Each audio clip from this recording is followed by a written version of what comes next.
Hey,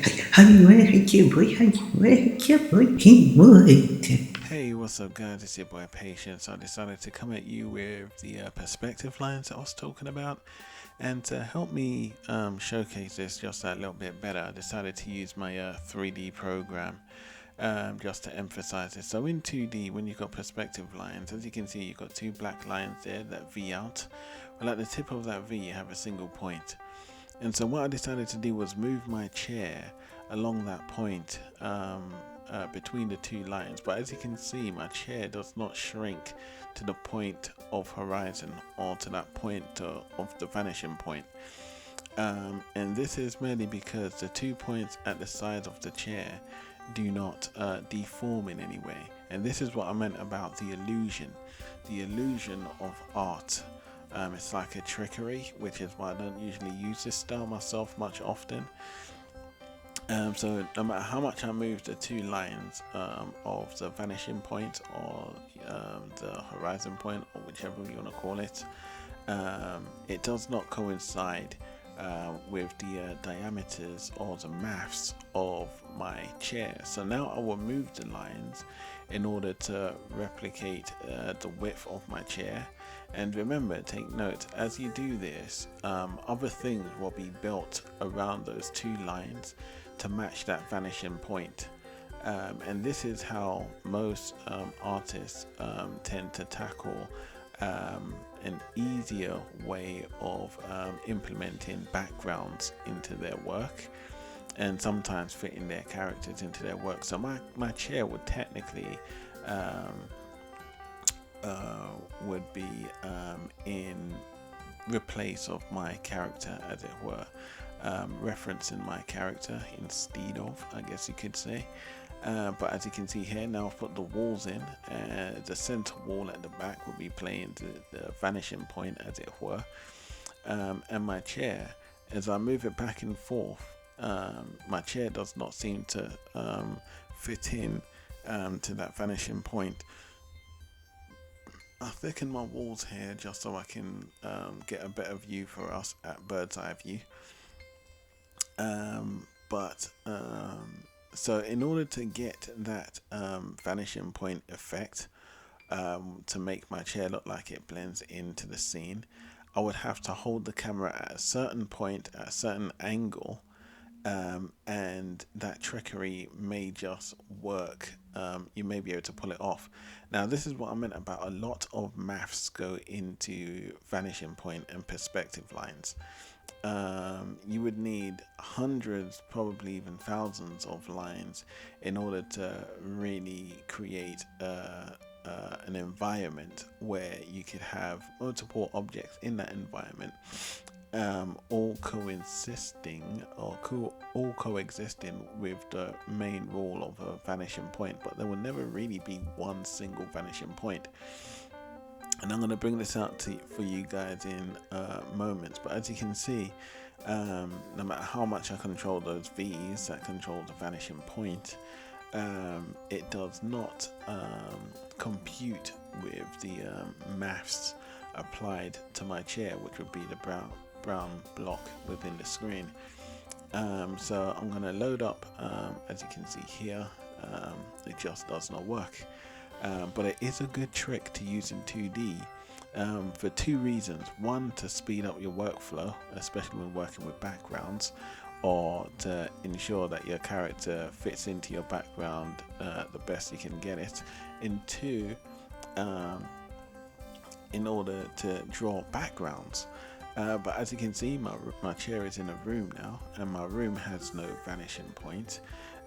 Which, in order to get that vanishing point, in most cases, what you will need to do is distort your camera, distort your lens, like for instance, if you look outside your window, there is no real vanishing point. You might have a vanishing point that you say makes it easier for you to start your drawing from, but nothing really blends into that point. It's another way of saying it's a good way to start an illusion, to start your illustration. That's just me personally, if you ask. as you can see here, to fit my chair into this room via using a vanishing point, take into consideration, or not to forget, that there will be other things, other objects I will create into this room that need to blend into what we would call the vanishing point. And so, as you can see, the chair has no vanishing point, and behind the chair we have a wall that has a vanishing point, which is the blue walls. The blue walls, or that blue object there, is referencing vanishing points, and the two black bars here are now referencing the chair and the chair's vanishing point, which says the chair has no vanishing point, just as a table has no vanishing points. But anyway, I've moved on to another character that I recently created.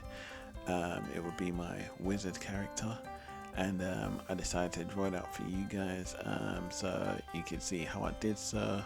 Recorded the process, and this is how I went about doing so. There's another character that I hope to apply into my promo, and most.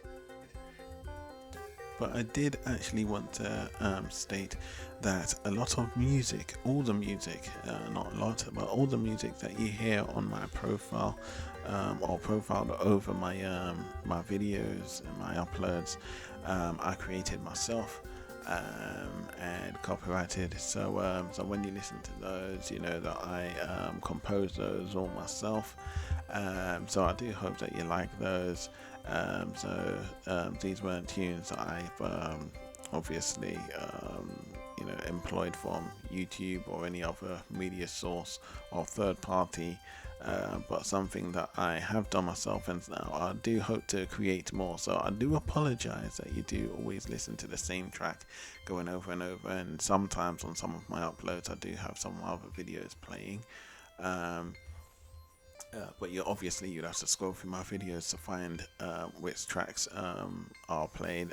But I'll probably try and upload a video where I have each of my musics playing, and you guys can tell me which ones you like, of course. But yeah, this is my wizard character. I think the thing that I loved about I myself love about my music is that they do sound the way that I expected them to sound. Which is to have that kind of anime kind of feel, kind of sci-fi-ish, kind of distant yet vague sound that really takes you away and has you kind of think. But as I said, my characters ain't really been brought out to that point yet, as they have not been fully animated. But once I have my copyrights on that part loaded down, then I'll be publishing a hell of a lot more, as stated, and I will also have my graphics novels out for you guys. But yeah, this is my wizard character. I have not named him yet. I did have a lot of fun drawing this character. It was tricky because I've never really drawn a wizard before. I did draw him from mine, so this is all freestyled.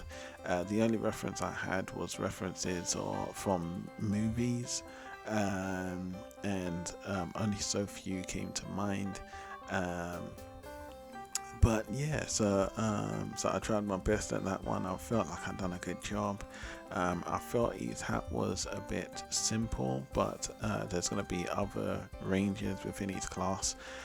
So I will have those I'll put a bit more time, spend a bit more time on those. I've even given their names, their hats names. So yeah, so I hope you enjoy my work, guys.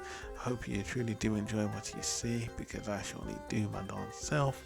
As you can see, after I do these few touch-ups, funny enough, I think I drew him straight in finish, which is actually the first. Most times I do like to draw my characters in like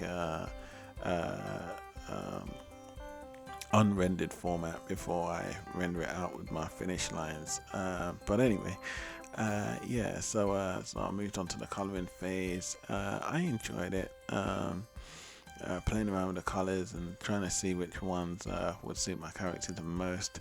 I don't think I put shadings on him yet, but that is something I want to do. But anyway, guys, I hope you like seeing my work process. I hope you like seeing what you see. Leave your thumbs, your likes, and your comments down below, guys. It's your boy Patience. Over and out.